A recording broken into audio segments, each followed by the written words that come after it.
Sesi mengaji, belajar Islam lebih dekat.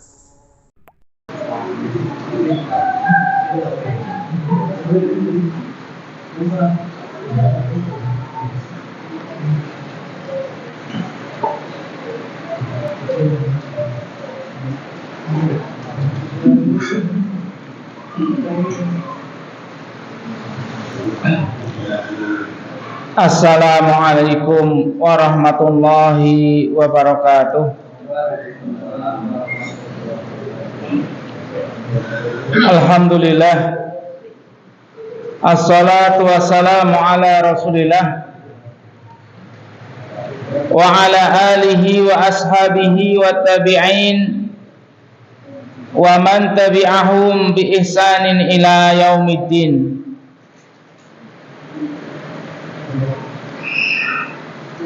Qala Allah Ta'ala ya ayyuhalladzina amanu taqullaha haqqa tuqatihi wa la tamutunna illa wa antum muslimun. Amma ba'd. Alhamdulillah, marilah kita panjatkan syukur kita kepada Allah Subhanahu wa Ta'ala atas semua nikmat karunia yang Allah berikan kepada kita, hingga kita bisa merasakan kedamaian, bisa merasakan enaknya makanan, bisa merasakan kehidupan yang tentram. Semuanya adalah karunia Allah Subhanahu wa Ta'ala, yang sebagai hamba Allah kita wajib untuk mensyukuri nikmat tersebut, dan juga nikmat-nikmat yang Allah janjikan di hari kemudian. Dengan dimudahkannya kita bisa hadir di majelis ilmu. Bagaimana kita tidak mensyukuri nikmat tersebut? Allah menjanjikan kemudahan bagi siapapun yang bisa hadir di majelis ilmu, baik kehidupan, kemudahan-kemudahan di dunia secara khusus, yakni kemudahan di kehidupan akhirat. Allah akan mudahkan jalannya menuju surga.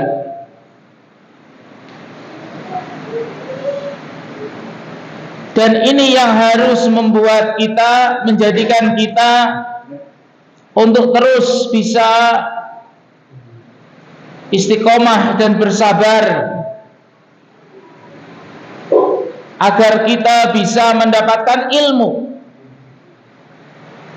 Karena ilmu itu mahal harganya.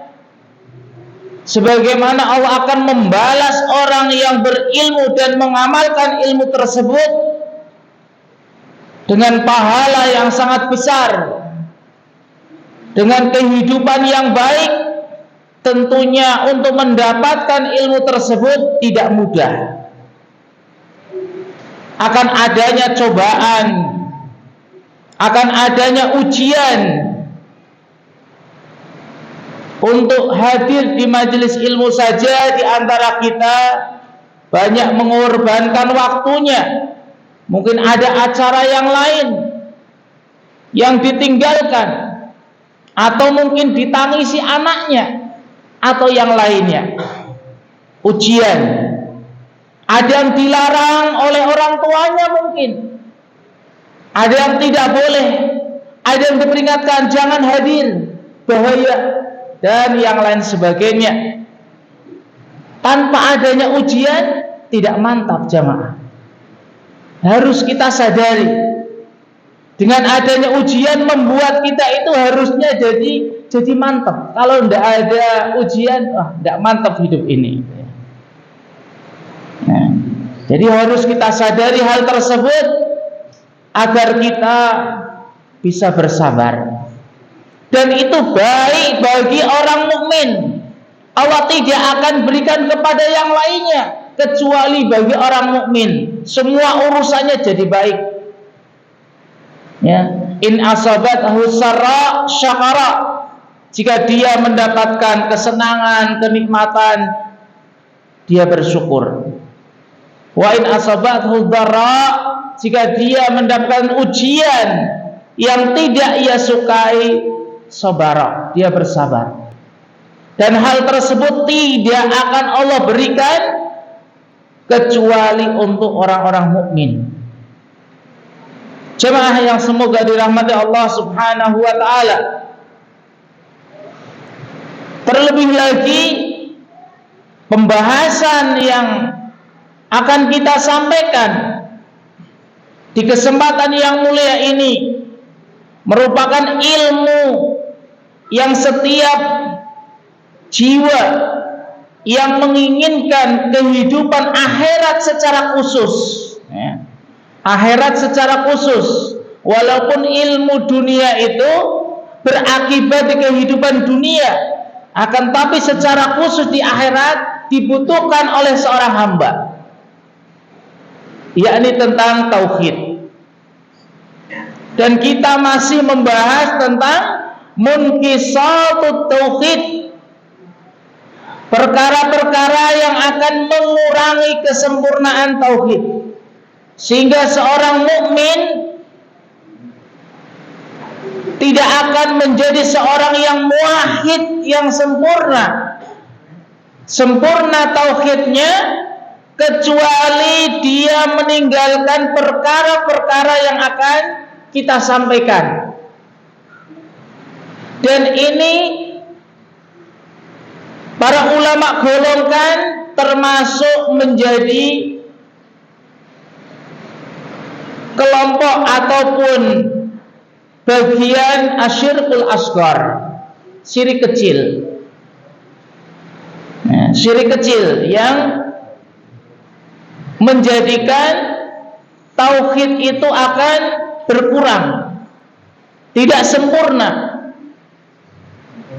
Sementara Allah Subhanahu wa taala memberikan keutamaan yang sangat besar. Keutamaan yang pertama yang Allah akan berikan kepada orang yang muwahhid, dia akan masuk surga. Dakhalal jannah bighairi hisab wala adab. Masuk surga tanpa dihisab, tanpa diadab, tanpa disiksa. Walaupun dia meninggal membawa dosa. Ini keutamaan yang paling utama, sehingga bagi kita hendaknya yang menginginkan keutamaan tersebut, menginginkan bisa masuk surga bila hisab wala adab, tanpa dihisab, tanpa disiksa, hendaknya untuk bersemangat mengetahui ilmu tersebut, hal-hal yang bisa mengurangi kesempurnaan tauhid. Tentunya setelah mengetahui untuk dijauhi dengan sejauh-jauhnya dan ditularkan kepada saudara-saudara kita, keluarga kita terutama. Pembahasan jenis yang pertama yang akan kita sampaikan, yang termasuk hal yang bisa mengurangi kesempurnaan tauhid, adalah ar-riya. Ar-riya, kalau dalam flyer disebutkan pamer, sebenarnya tidak pas pamer, karena pamer belum tentu riya. Ya, anak kan pamer di sini. Ya. Kalau tidak pamer tidak kelihatan ini. Tapi belum tentu riya. Memamerkan, maksudnya memamerkan. Mungkin pamer dalam arti niatnya untuk pamernya, karena riya itu berkaitan dengan amalan qalbiyah, ya, amalan hati, amalan hati yang sebelumnya sedikit sudah kita sampaikan Qala al-mu'allif rahimahullahu ta'ala, Syekh Abdullah bin Abdul Aziz Al-Jibril hafizahullahu ta'ala menjelaskan makna ar-riya, yakni ayyadharal insanu al-amala salih lil akharin, seseorang yang menampakkan amal soleh untuk orang lain, ya, sengaja menampakkan amal soleh kepada orang lain, au yuhsinuhu indahum, atau memperbagus amal soleh tersebut, au yadhara indahum bimadhari mandubin ilaihi liyamdahuhu, menampakkan amalan di sisi mereka, ya, supaya apa? Ada tujuannya. Jadi pamer tersebut ada niatan agar manusia tersebut memujinya, wa yu'azzimu fi anfusihim, dan mengagungkan dirinya, ya, memuji-muji, mengagungkan, mengangkat derajatnya. Jadi menampakkan amal soleh tujuannya agar orang lain yang melihat dia mengamalkan amalan tersebut memujinya, atau kalaupun tidak memujinya, ya, derajat dia di masyarakat menjadi naik, ya, tujuannya itu. Tujuannya supaya jadi terhormat. Wah, dia orang yang soleh, oh dia dermawan, oh dia suka ngasih, suka sedekah dan yang lainnya. Jadi ada tujuan hal tersebut, ya, ada niatannya. Jadi harus dibedakan. Orang berinfak, bersedekah, berkorban, beramal soleh, ada orang lain memuji, kemudian mengagungkan dia. Kalau dia tidak ada niatan untuk hal tersebut, bukan riya. Ya, itu adalah fadlullah, keutamaan dari Allah Subhanahu wa ta'ala, karunia Allah yang disegerakan, dipuji oleh manusia, ya. Tapi kalau dia ada niatan untuk mendapatkan hal tersebut, maka itu namanya riya, ya, harus difahami. Jadi orang yang pamer, orang yang dipuji belum tentu riya, karena riya itu kaitannya dengan amalan hati, harus ada niatan, dan itu tidak diketahui oleh orang lain. Yang mengetahui hanya dia dengan Allah Subhanahu wa ta'ala.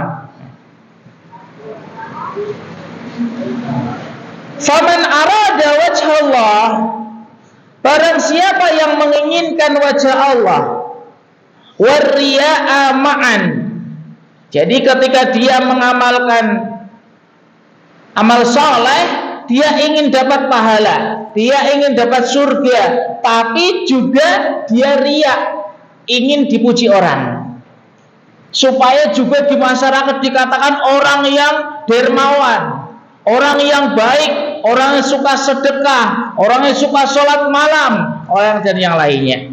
Jadi ada dua niatan sekaligus, ya. Dan kadang kan orang seperti itu, ke masjid rajin, dalam hati, wah, biar dikatakan orang soleh ini. Itu bisikan, ya. Kemudian hati kita membenarkan atau tidak. Kalau hati kita membenarkan, oh iya, supaya saya dipuji oleh orang, nah, hati-hati di sini. Maka itu riya. Tapi kalau hati menolak, tidak, saya tetap lurus, ingin karena Allah Subhanahu wa ta'ala, walaupun terus dapat bisikan tersebut, maka dia tidak melakukan riya. Nah, kalau dia amalannya dua-duanya, ingin dapat surga, ingin dapat pahala, juga ingin mendapatkan pujian manusia, faqad asyraka ma'allahi ghairahu fi hadil ibadah, maka dalam ibadah tersebut dia telah berbuat kesyirikan. Karena yang harusnya dia lillahi ta'ala, hanya untuk Allah Subhanahu wa ta'ala, dia niatkan untuk orang lain, untuk mendapatkan pujian. Ini yang namanya menduakan Allah. dalam ibadah tersebut. Mungkin dalam ibadah yang lain dia tidak. Oh, dalam ibadah ini, wah, karena kuatnya, ya, kuatnya godaan, mungkin saja dia berbuat riya. Ya. Dalam amalan ini bisa ikhlas, amalan ini tidak bisa karena banyaknya orang, karena tidak kuat. Maka hati-hati di sini, ya, hati-hati. Dan nanti akan kita sebutkan, riya ini merupakan amalan yang dikhawatirkan oleh Rasulullah SAW kepada para sahabat. Dan kita ketahui, sahabat secara umum adalah khairun nas, manusia terbaik seluruh dunia, manusia seluruh baik sedunia. Akan tapi dikhawatirkan oleh Rasulullah SAW, sehingga bagi kita ketika nanti mengetahui hal tersebut, ada pada diri kita kekhawatiran, ya, ketakutan terhadap riya tersebut, atau memamerkan pahala untuk mendapatkan pujian manusia. Nah ini, kalau tadi ibadah niatannya dua, berarti dia berbuat kesyirikan, ya. Niatannya Allah dan untuk mendapatkan pujian manusia, karena mensejajarkan niat kepada Allah dan kepada manusia. Kemudian yang kedua, amalau amilal ibadah, adapun seandainya dia melakukan ibadah tersebut, walaisa lahu muqassadun, tidak ada maksud, tidak ada tujuan, fi fi'liha aslan siwa madhin nasi, tidak ada tujuan lain kecuali hanya untuk mendapatkan pujian manusia, semata-mata supaya dia terpilih jadi caleg misalnya. Ini ya, kan lagi ramai ini, ya. Nah, ini nasihat buat para caleg. Mungkin di antara jamaah ada yang daftar. Nah, ini kita ingatkan, ya, harus dilihat ngasih, ya udah ngasih. Jadi tidak stres nanti. Karena kenapa kebanyakan orang tidak jadi stres? Karena kelihatan itu niatnya sudah tidak lillahi ta'ala, ya. Rumah sakit penuh ini. Jadi kalau niatannya tidak ada tujuan dalam melakukan ibadah tersebut selain murni untuk mendapatkan pujian manusia, mendapatkan kedudukan, fahadha sahibuhu ala khatarin adimin, pelakunya itu, kata Syekh, berada pada keadaan yang sangat berbahaya. Bukan hanya berbahaya, sangat berbahaya, ya. Waqad qala ba'dul ahlil ilmi, bahkan sebagian ulama mengatakan innahu qad waqa'a fin nifaq, dia telah terjatuh kepada kenifakan. Karena apa? Dia melakukan ibadah harusnya kepada Allah, kenapa murni untuk mendapatkan dunia? Yang mana kalau kita ketahui sebagai seorang muslim, sebagai seorang mukmin, ya, pahala yang imbalan yang akan dia dapatkan berupa dunia, pangkat, derajat, misalnya uang dan yang lain sebagainya, dibandingkan dengan janji Allah Subhanahu wa ta'ala, tidak seberapa. Tidak seberapa. Misalnya dia mengeluarkan uang berapa juta untuk dibagikan, ya, demi untuk mendapatkan pujian manusia. Kalau dia ikhlas karena Allah Subhanahu wa ta'ala, dia akan mendapatkan sekian. Tidak ada tandingannya, ya, tidak ada tandingannya apabila dibandingkan dengan janji Allah Subhanahu wa ta'ala. Maka ketika dia lebih memilih untuk urusan dunia mendapatkan pujian manusia, maka kata mu'alif di sini, dia terjatuh kepada kenifakan. Wasyirku al-muhriju minal millah. Dan yang kedua, dia juga telah berbuat kesyirikan besar, ya, syirik akbar. Karena apa? Bisa mengeluarkan dia dari agama Islam, ya. Nah, ini yang kadang difahami secara secara hanya mendengar saja, oh ini keluar dari Islam, oh berarti mengkafirkan, ya. Tidak, ya. Selama seorang muslim, ya, selama manusia tersebut mengaku Islam di dunia, maka tetap dia dihukumi sebagai seorang muslim. Adapun hukum yang kita jelaskan adalah hukum nanti kepada Allah Subhanahu wa ta'ala, bukan hukum kepada manusia. Selain kalau memang kekhalifahan hukum Islam ditegakkan, maka yang menghukumi adalah khalifah, ya, atau kepemimpinan, bukan perorangan. Karena hal ini terus dituduhkan, ya, kepada kita, suka mengkafirkan, suka ini, tidak, ya. Yang kita jelaskan, misalnya ada seorang melakukan kekufuran, kenifakan, syirik besar, maka kita hukumi dia keluar dari agama adalah hukum kepada Allah Subhanahu wa ta'ala. Allah yang menghukumi, tidak boleh disematkan kepada kelompok tertentu, ya, tidak boleh, ya, tidak boleh, karena berbahaya sekali, ya, berbahaya sekali.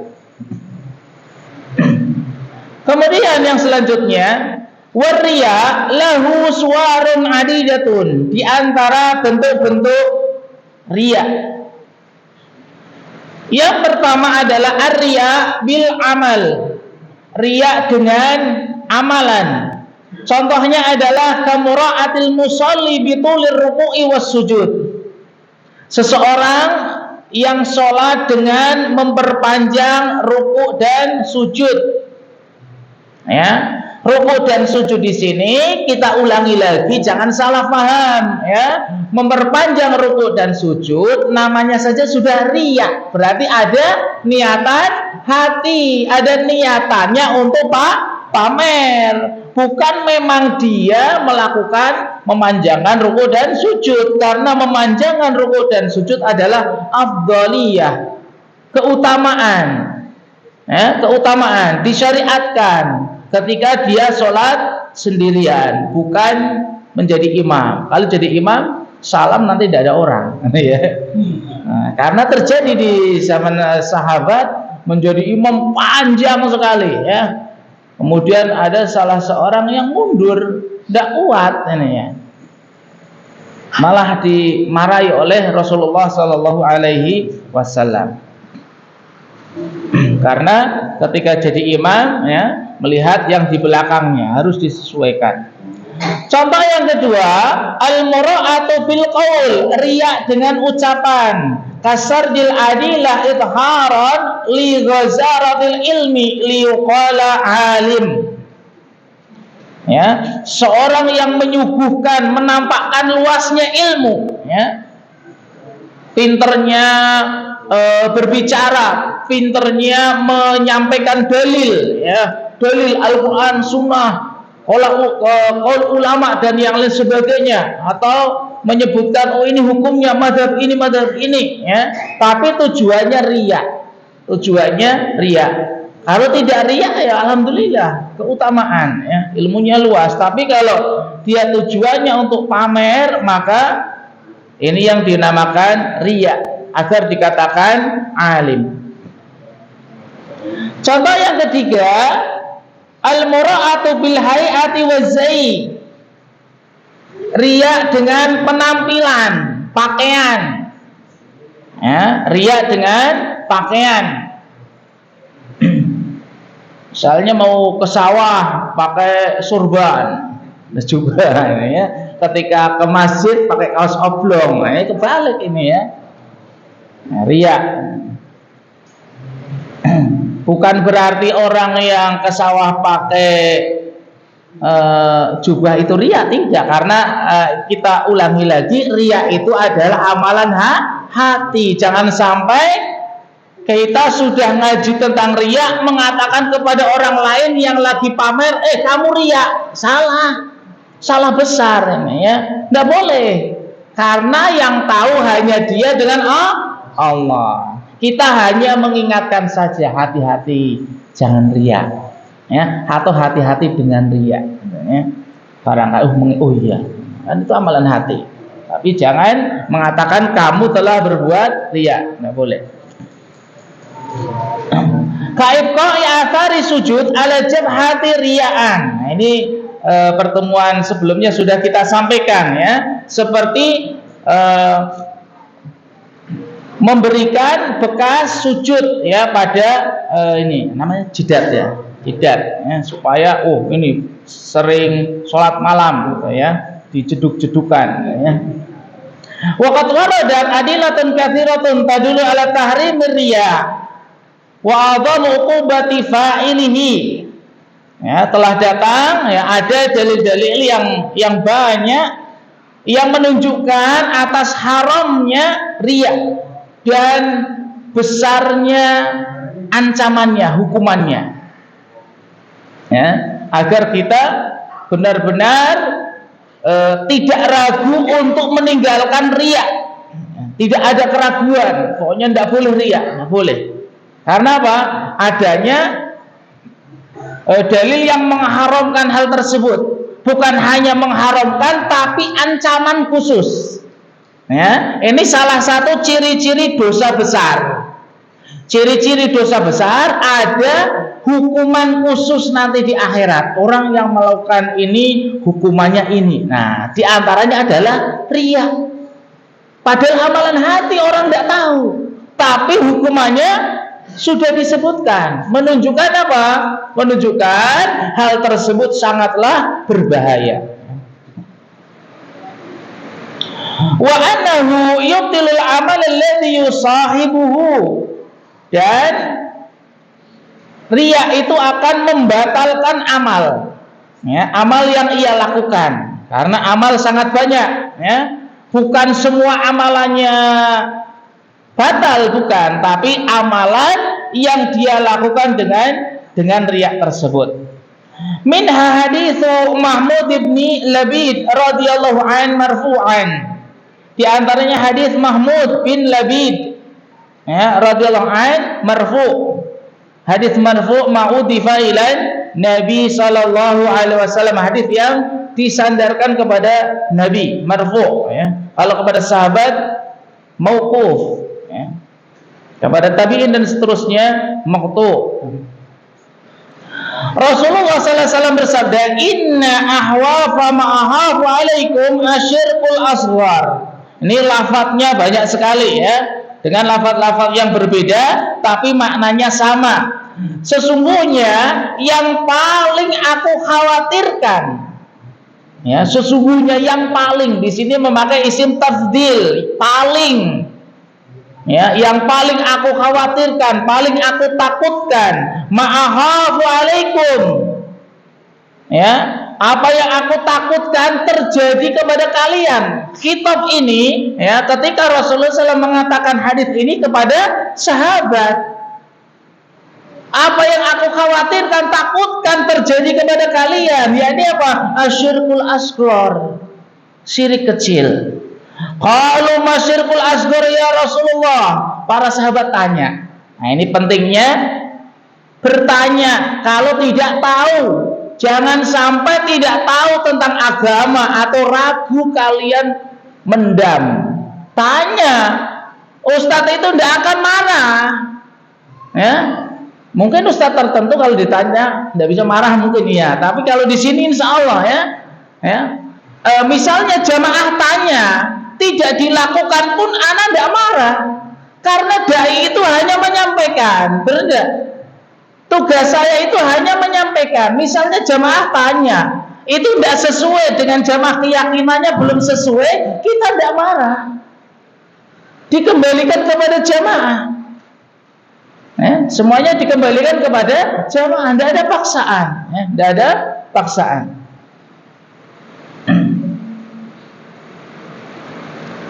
Para sahabat bertanya, apa itu syirik kecil wahai Rasulullah?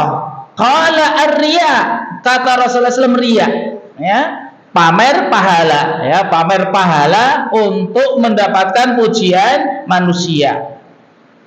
Yaqulullahu azza wa jalla lahum yaumal qiyamah Allah Subhanahu wa taala akan berkata kepada orang tersebut, kepada orang yang mengamalkan riya nanti pada hari kiamat. Ya. Orang yang beramal soleh tujuannya riya. Nanti Allah Subhanahu wa taala akan berkata kepada orang tersebut, idza juziyana nasu bi amalihim, ketika manusia itu diberi pahala ganjarannya.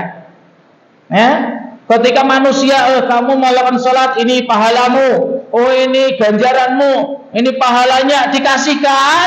Nah, khusus untuk orang yang berbuat riya, Allah akan mengatakan, idhabu ilal ladzina kuntum turauna fid dunya.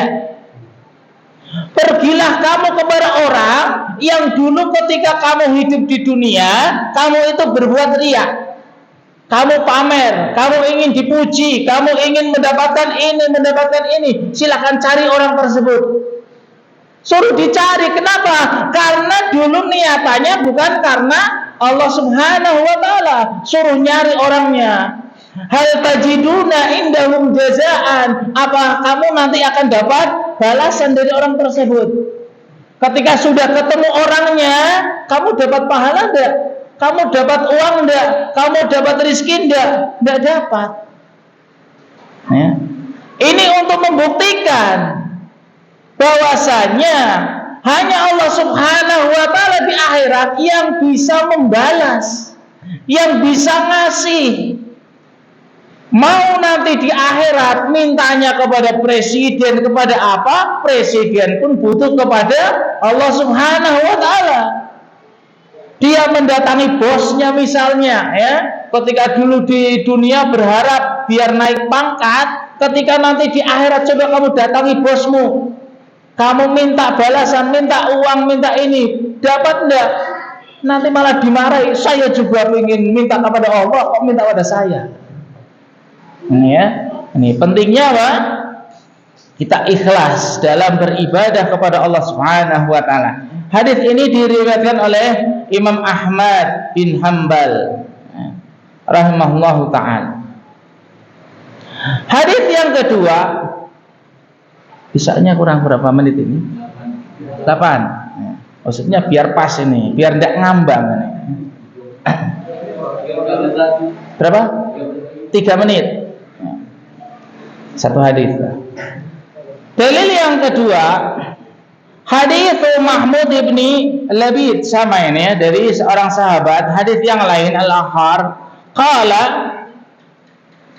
kharaja Nabi sallallahu alaihi wasallam faqala,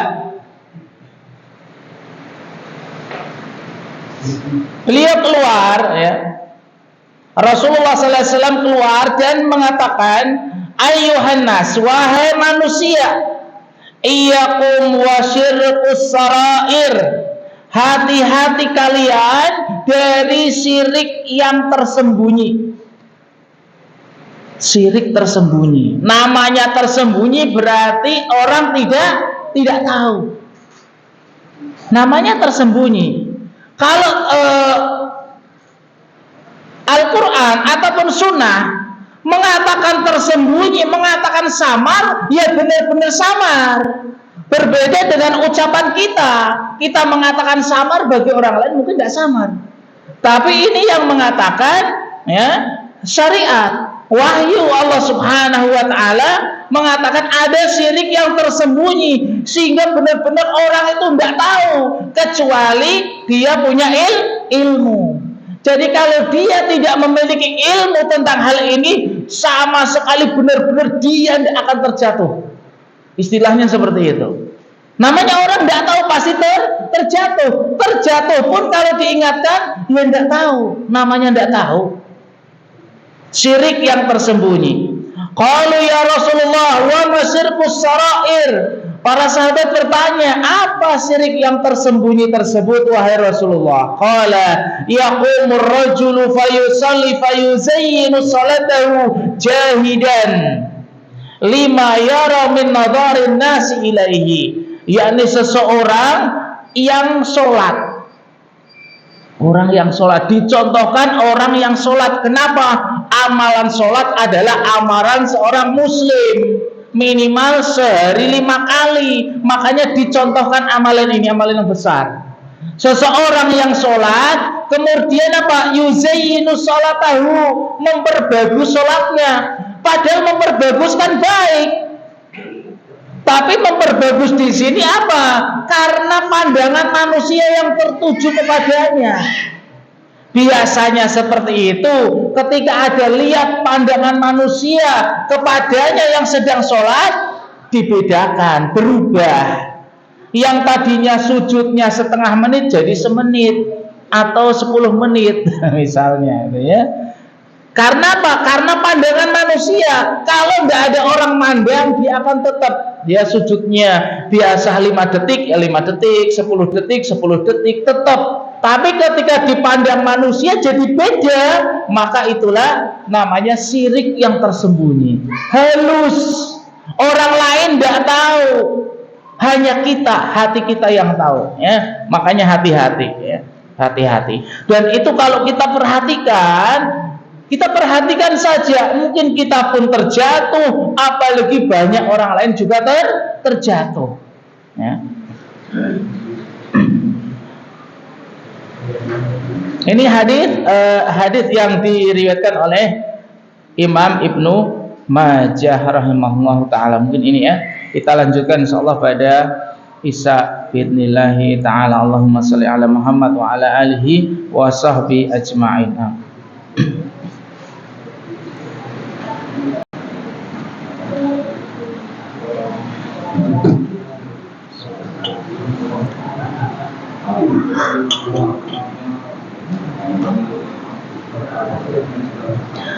Assalamualaikum warahmatullahi wabarakatuh. Alhamdulillah hamdan katsiran thayyiban mubarakan fih kama yuhibbu rabbuna wa yarda. Asyhadu an la ilaha illallah wahdahu la syarikalah wa asyhadu anna Muhammadan abduhu wa rasuluhu la nabiyya ba'dah, amma ba'd. Jamaah rahimani wa rahimakumullah, telah kita sebutkan di antara dalil-dalil yang menunjukkan haramnya perbuatan riya dan merupakan dosa yang paling dikhawatirkan. Jadi dosa itu kan banyak, ada dosa besar. Kok tidak mengkhawatirkan dosa syirik besar? Padahal dosa paling besar adalah syirik akbar. Karena syirik akbar jelas, ya.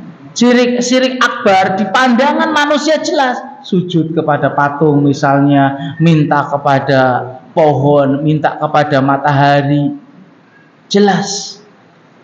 Akan tetapi syirik kecil atau riya ini adalah samar, makanya merupakan kemaksiatan atau dosa yang paling dikhawatirkan oleh Rasulullah Shallallahu Alaihi Wasallam, dan itu juga masih tergolong dosa besar, walaupun namanya saja syirik kecil, ya, tapi termasuk dosa besar, karena termasuk dosa yang ketika seseorang meninggal dunia belum bertobat dari dosa tersebut, tidak akan Allah ampuni.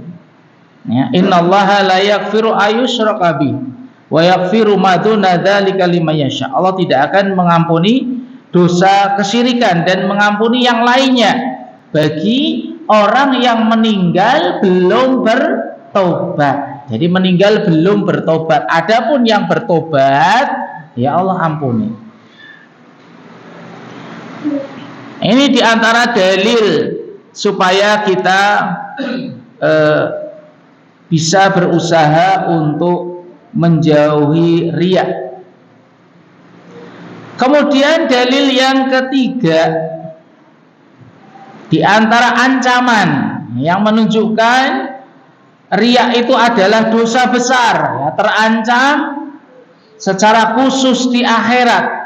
Hadis yang diriwayatkan oleh Imam Muslim dari sahabat Abu Hurairah, Abdurrahman bin Sahrin radhiyallahu anhu, fi khabari thalathatil ladina hum awwalu man tusu'ira bihimun naru yaumal qiyamah, yang mengabarkan tiga golongan orang yang pertama kali nanti di hari kiamat menjadi sebab neraka itu dipanaskan. Ya, menjadi sebab neraka itu dipanasi sebabnya karena tiga golongan tersebut. Tiga golongan yang pertama kali akan mendapatkan panasnya api neraka. Disebutkan Rasulullah SAW menjawab, hum rajulun. Yang pertama adalah seseorang qatala fil jihad, berperang di jalan jihad, merupakan amalan yang besar dalam Islam, membutuhkan pikiran, tenaga, harta, taruhannya nyawa, hatta qutila, sampai terbunuh, berperang sampai terbunuh, liyuqala jur'un, tapi tujuannya apa? Supaya dikatakan pemberani. Awal mula pergi ke medan jihad, wah supaya saya dikatakan pemberani, yang lainnya enggak mau, ini takut ini, wah saya ini mau ke medan jihad, peteng-teng misalnya ya. Nah, niatnya yang salah. Nah, padahal dia sudah berkorban harta, pikiran, tenaga, bahkan nyawa. Dia terbunuh di medan jihad, tapi sayang niat sudah. Padahal amalan yang tidak kelihatan, kelihatannya sepele, tapi efeknya sangat besar supaya dikatakan alim. Sudah tidak dapat apa-apa di akhiratnya, malah menjadi sebab orang yang pertama kali masuk neraka. Na'udzubillah. Kemudian yang kedua, rajulun ta'allamal ilma, seseorang yang mempelajari ilmu. Nah, ini bagi kita semua peringatan yang belajar ilmu. Wa 'allamahu, dan mengamalkannya, au qara'al qur'ana, atau membaca Quran, liyuqala 'alimun au qari', yang belajar ilmu supaya nanti pulang dapat gelar baru Pak Ustadz, kayak orang pergi haji dapat gelar baru Pak Haji. Nah, ini orang menuntut ilmu juga mungkin ada yang tujuannya salah, supaya nanti di rumah dipanggil Pak Yai, Pak Ustadz, dipanggil sana, panggil sini, dapat berkat. Ini juga ujian, benar dapat ujian. Yang biasanya dipanggil cuma terima kasih, sekarang dipanggil dapat sesuatu, ujian. Apalagi yang manggil ini acara ini, ini banyak sekali. Jadi ladang, ujian, itu benar-benar ujian. Belajar ilmu atau membaca Quran supaya dikatakan qari. Kemudian golongan yang ketiga, warajulun tasaddaqa liyuqala jawadun, orang yang bersedekah supaya dikatakan dia dermawan. Jadi ini tiga golongan, semuanya karena apa? Karena amalan hati, karena riya. Walihada yang bagil muslim, oleh karena itu sebagai seorang muslim, al-bu'du, agar menjauhi riya, dari riya, wal hadaru minal wuqi fihi, dan berhati-hati supaya tidak terjatuh ke dalamnya, memperingatkan.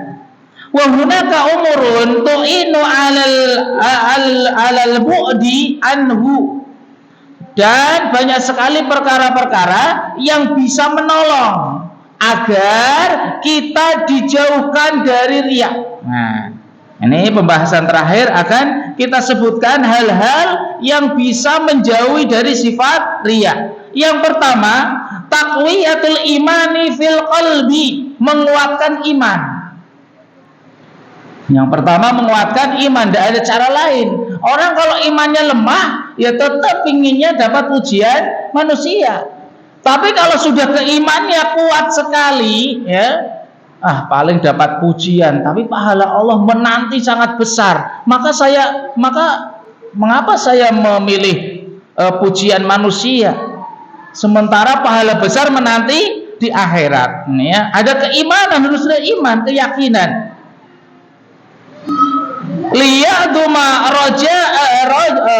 Liya'duma raja'ul abdi li rabbih. Karena apa? Agungnya, besarnya, ya, harapan hamba kepada Allah Subhanahu wa taala. Harus kita tahu pahala Allah yang dijanjikan itu lebih besar daripada harapan manusia.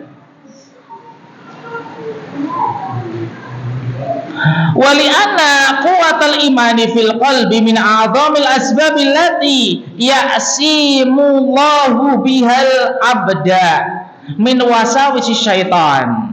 Juga alasan yang selanjutnya, iman itu adalah kekuatan iman di dalam hati merupakan sebab terbesar Allah Subhanahu wa ta'ala akan menjaga seorang hamba dari was-was syaitan.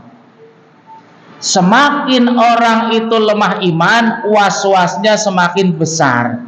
Makanya kalau kalian merasa dirinya was-was, tidak tenang, banyak kepikiran, ya, kuatkan iman. Datangi majelis ilmu, banyak ibadah, karena iman itu yazidu wa yanqus, yazidu bitta'ah. Iman itu akan menjadi kuat, bertambah dengan ketaatan, maka tambah ketaatan. Ketika ada was-was, ketika ada kekhawatiran, khawatir mau nambah anak, mau nambah istri, ya, dengar. Misalnya ini, ya, ada kekhawatiran, takwa, tambah ketakwaan kepada Allah Subhanahu wa ta'ala, tambah ibadah, ya.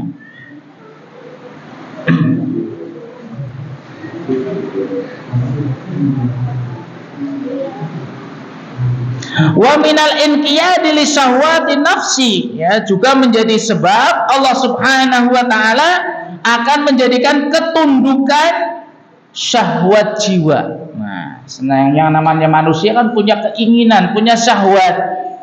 Nah, syahwat tersebut yang bisa menundukkan adalah Allah Subhanahu wa taala dengan cara apa? Orang tersebut menguatkan imannya. Cara yang kedua, atasawudu minal ilmi syar'i, menambah ilmu syar'i, menuntut ilmu, tidak ada cara lain. Sehingga kaum muslimin yang lemah dalam menuntut ilmu, tidak punya kajian rutin, dia akan lebih lebih besar persentasenya untuk terjatuh kepada riya, kepada pamer, ya. Maka dia harus menjadikan menuntut ilmu itu menjadikan kewajiban dia, ya, menjadikan kewajiban. Wabil ahasi ilmu akidah al-islamiyah, secara khusus adalah ilmu akidah, karena ilmu akidah tentang keyakinan. Sementara riya itu hubungannya harapan manusia, sementara akidah akan melunturkan hal tersebut, ya, akan menjelaskan, membesarkan harapan kepada Allah Subhanahu wa taala. Maka ilmu yang paling bisa menangkal riya adalah ilmu akidah secara khusus. Liyakuna dzalika harazan lahu bi'idnillahi min fitani subhat. Yang Allah Subhanahu wa taala dengan ilmu akidah tersebut akan menjadikan tameng, pelindung baginya dengan izin Allah Subhanahu wa taala dari fitnah-fitnah subhat. Subhat, ya, Mama Gufron kan subhat, gitu, ya. Iya.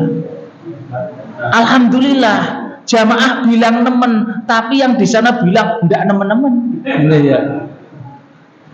Kalau kaum muslimin masih bisa mengucapkan nemen, alhamdulillah, tapi banyak yang mengikuti. Padahal pendidikannya kita lihat yang di samping-sampingnya pendidikan semua. Ini menunjukkan pentingnya ilmu. Tanpa ilmu, syubhat akan merasuk kepada siapapun.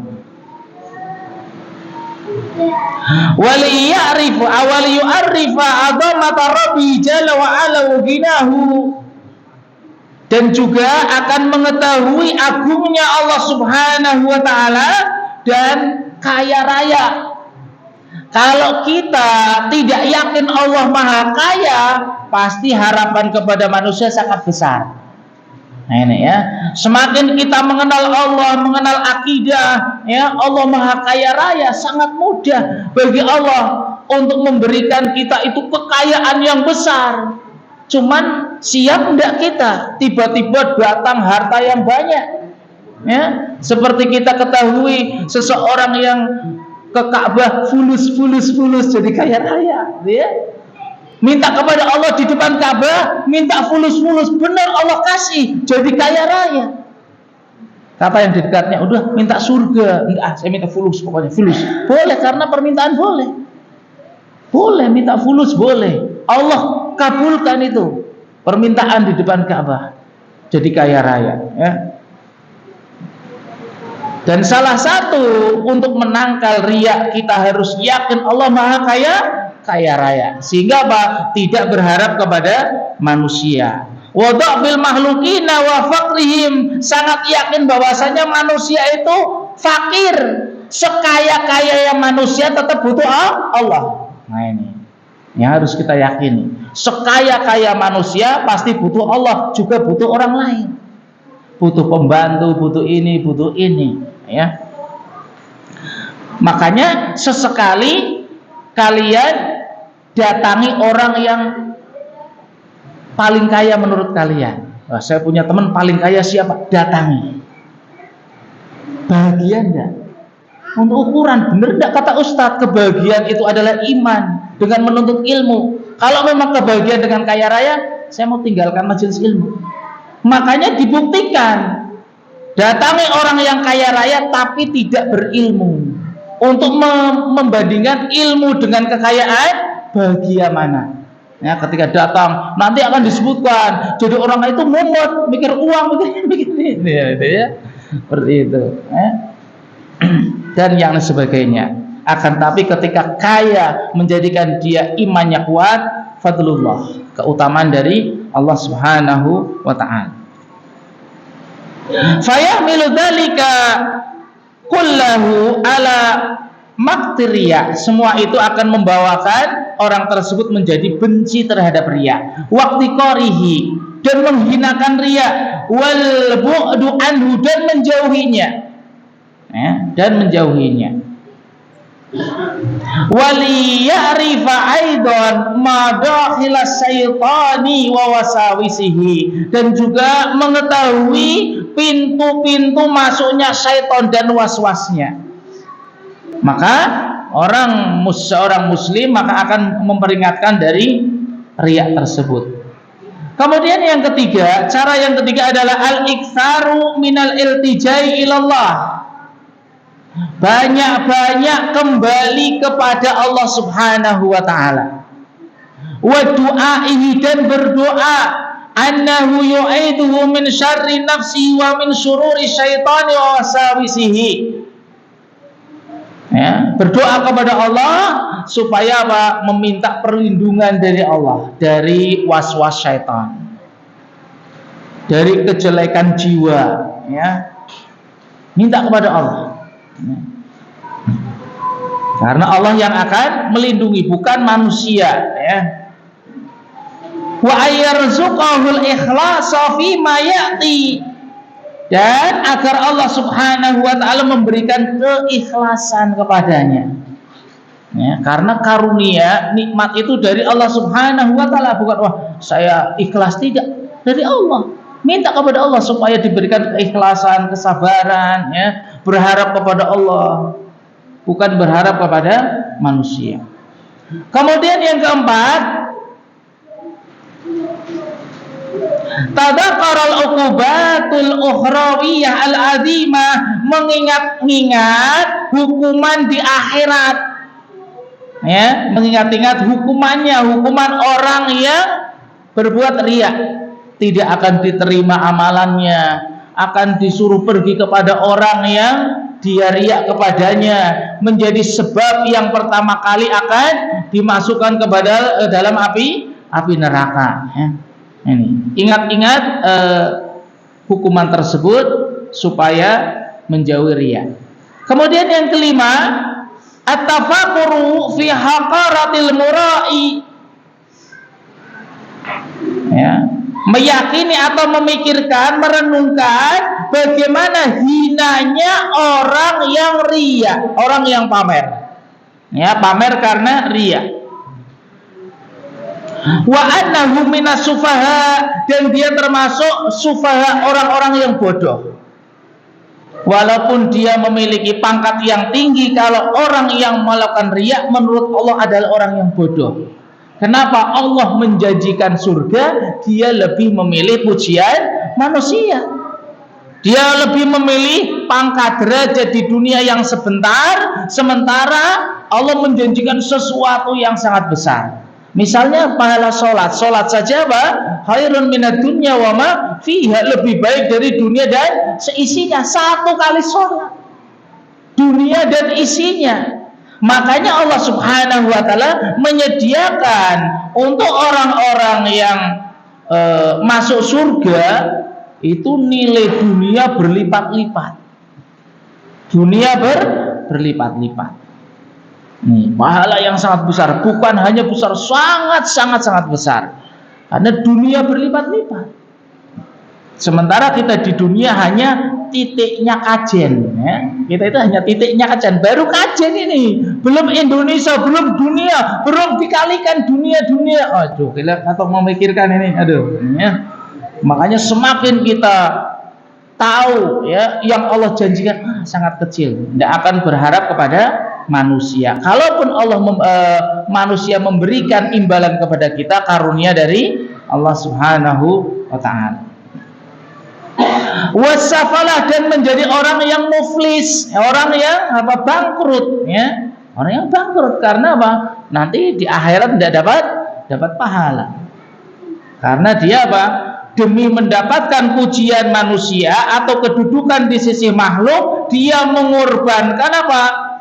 Surga. Mengorbankan surga, mengorbankan supaya selamat dari api neraka. Sebagaimana tadi ancamannya. Kemudian yang terakhir, al-hirsu ala kulli ma huwa sababun fi adamil wuqu'i fi riya. Bersemangat, ya. Bersemangat melakukan apa saja yang itu menjadikan apa? Menjauhi sebab terjatuhnya kepada riya. Hal-hal apa saja yang menjauhi, seperti tadi yang sudah disebutkan, semangat, ya.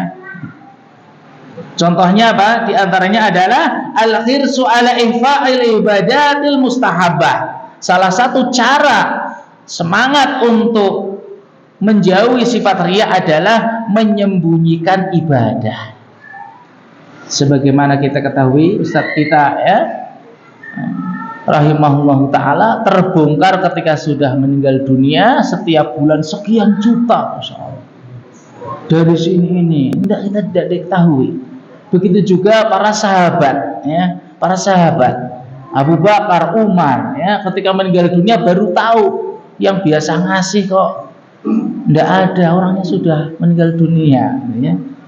Nah, ini diantaranya. Makanya apa? Sembunyikan ibadah, ya, terutama ibadah sunnah. Nah, dari Rasulullah SAW menganjurkan sholat sunnah. Sholat sunnah itu di rumah, ya. Kalau sholat wajib itu berjamaah di masjid bagi laki-laki, tapi sholat sunnahnya adalah di rumah. Sholat sunnahnya di rumah, kerjakan di rumah. Untuk apa? Lebih ikhlas, disembunyikan, ya. Atau ibadah-ibadah yang lain, sedekah atau yang lainnya, supaya apa? Kita lebih belajar untuk ikhlas kepada Allah Subhanahu wa taala. Kemudian yang terakhir, sebagaimana tadi sudah kita jelaskan, bahwasanya riya itu adalah amalan hati ya, maksiat hati yang tidak diketahui oleh orang lain. Tidak boleh kita menuduh orang lain melakukan riya. Karena apa? Secara hukum asal, al aslu fil muslim as-salamah. Seorang muslim hukum asalnya adalah selamat. Makanya ketika kita melihat ada orang yang pamer pahala, tidak boleh kita mengatakan, oh kamu berbuat riya. Hanya kita memperingatkan hati-hati dari sifat riya. Mungkin itu yang bisa kita sampaikan. Mungkin ada pertanyaan.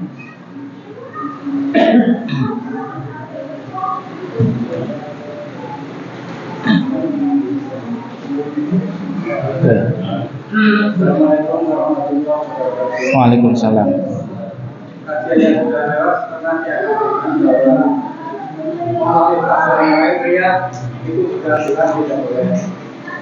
Yang ini tanyakan bagaimana dengan mencela waktu, Pak. Waktu atau bulan, kadang-kadang bulan ini bulan siap, gitu, Pak. Itu saya Iya. Mencela waktu, ya. Mencela dahar, apa ini termasuk tidak boleh, ya. Mencela ciptaan Allah tidak boleh, termasuk mencela Allah Subhanahu wa Ta'ala. Ya. Nanti mungkin ada bab tersendiri tentang hal tersebut, tentang mencela angin, mencela waktu, mencela hujan, ya. Itu termasuk mencela Allah Subhanahu wa Ta'ala secara tidak langsung. Sebagaimana kita membuat meja, ya, kita bikin meja sudah susah payah, oh meja kok jelek, sakit enggak? Sakit, gitu ya. Kita membuat apa dikatakan jelek pasti sakit. Kalau walaupun jelek dikatakan bagus sekali, senang. Nah, apalagi Allah Subhanahu wa Ta'ala, semua ciptaan Allah sempurna. Walaupun menurut kita cacat, tapi ciptaan Allah sempurna, ya. Tidak ada ciptaan Allah yang cacat, itu tidak ada. Cacat menurut kita, menurut Allah sempurna, ya. Ini insya Allah nanti ada pembahasan khusus tentang hal tersebut, ya. Mencela waktu tidak boleh, termasuk hal yang dilarang. Allahu a'lam. Ada yang lain?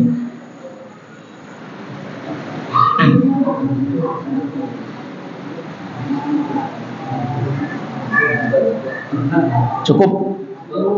Sudah. Semoga apa yang kita sampaikan bisa difahami. Kalau belum paham boleh tanya lagi, ya, boleh tanya, SMS, datang ke rumah, ya, bawa kopi. Boleh, ya, boleh. Diskusi boleh, ya. Diskusi boleh. Dan tidak menerima juga tidak mengapa. Mungkin belum paham, tanya lagi, mungkin tanya yang lain yang lebih bisa memahamkan, ya. Semoga Allah Subhanahu wa Ta'ala selalu membimbing kita, memberikan kita kesabaran, ya. Amin ya rabbal alamin. Allahumma inna nas'alukal huda wa tuqa wal afafa wal ghina. Subhanakallahumma bihamdika asyhadu an la ilaha illa anta astaghfiruka wa atubu ilaik. Assalamualaikum warahmatullahi wabarakatuh.